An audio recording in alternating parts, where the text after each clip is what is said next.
This is indeed Fox 12 Now. I'm Greg Nibbler, and we are live here from the Fox 12 Oregon newsroom. Portland Parks and Recreation has announced an international design contest to help decide what the look of Tom McCall Waterfront Park is going to be in the coming years and even for the next 50 years. It's been around for 50 years right now.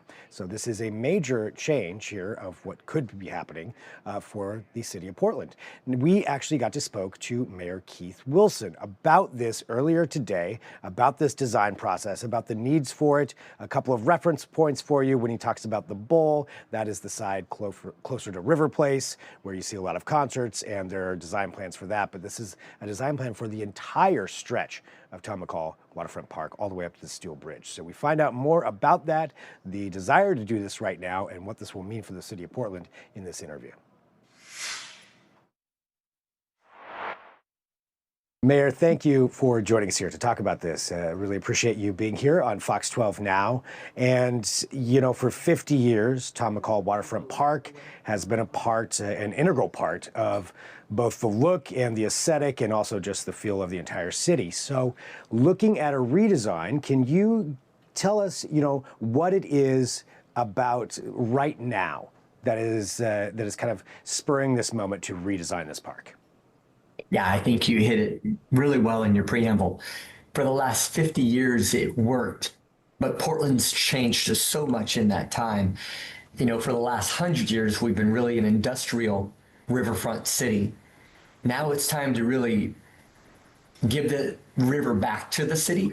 And this open design competition that's really going to invite in all participants from around the world with a very significant voice from our residents as well as city council is to re-envision what do we want this park to look like in the next 50 years.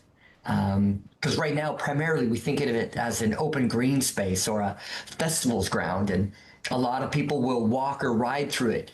We want people to stop and stay and enjoy Portland and create a neighborhood that really, really brings all the community together into a focal or a new front room for Portland.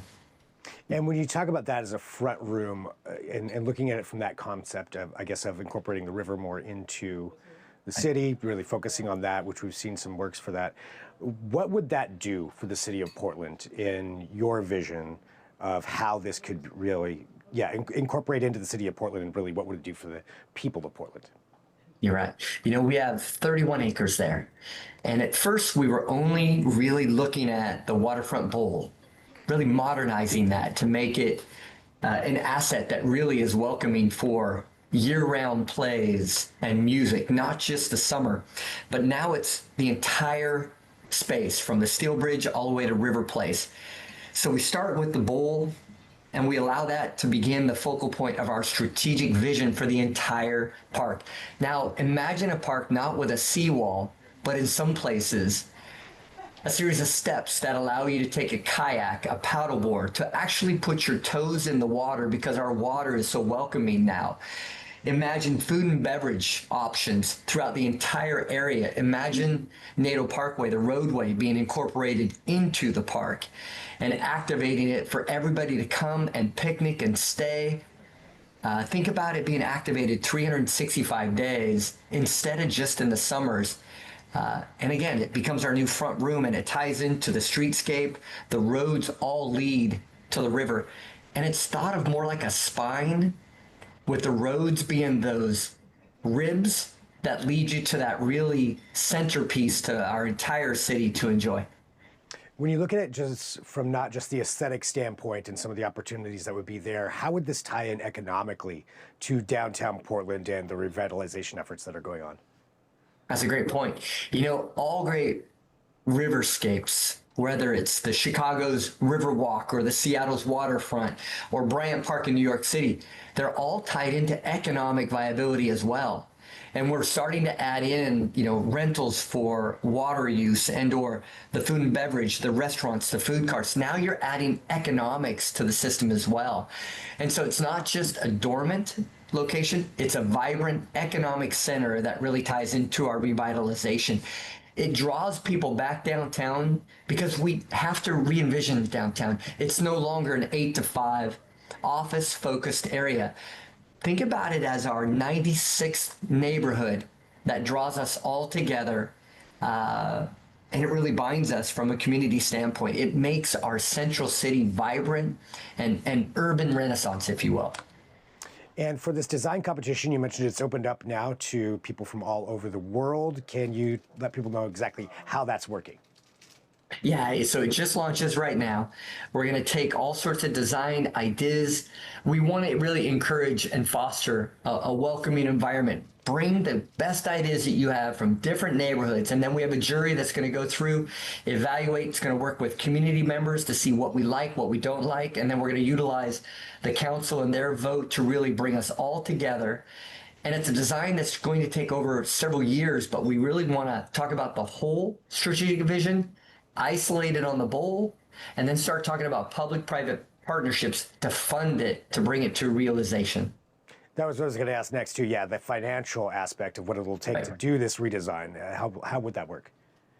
So right now, Metro has provided the funding for the design competition. We're utilizing the Human Access Project that has been fantastic at just allowing us to dream what the water could look like. And so Metro is funding it. They're going to move it forward through this competition this next year. We hope to have a decision on the design, the final design in 2027. And then we start the strategic work of fundraising and bringing in private parties as well as public parties to start each incremental step to really become a stepped process as we re-envision the whole park and where it can be over this next 5 years. And will there be public feedback opportunities for this? Absolutely. It's already started. In fact, you're already starting to see pop-ups in the park. We're actively looking at taking the Rose Festival headquarters that's actually in the park right now. And next year, the hope is to convert that into a restaurant, both inside and outside, with a kiosk for the Portland Spirit to sell tickets. So you're going to start seeing that park getting activated with pop-ups over this next many months and this next many years. So come and start giving us your ideas, and you'll see this be a part of the new sort of fabric of what we're envisioning for Portland. All right, Mayor, anything else that you think is important for people to know about this? No, I think great. Thank you so much. I appreciate you covering this. All right, thanks so much, Mayor. Take care. Great, thanks, you too.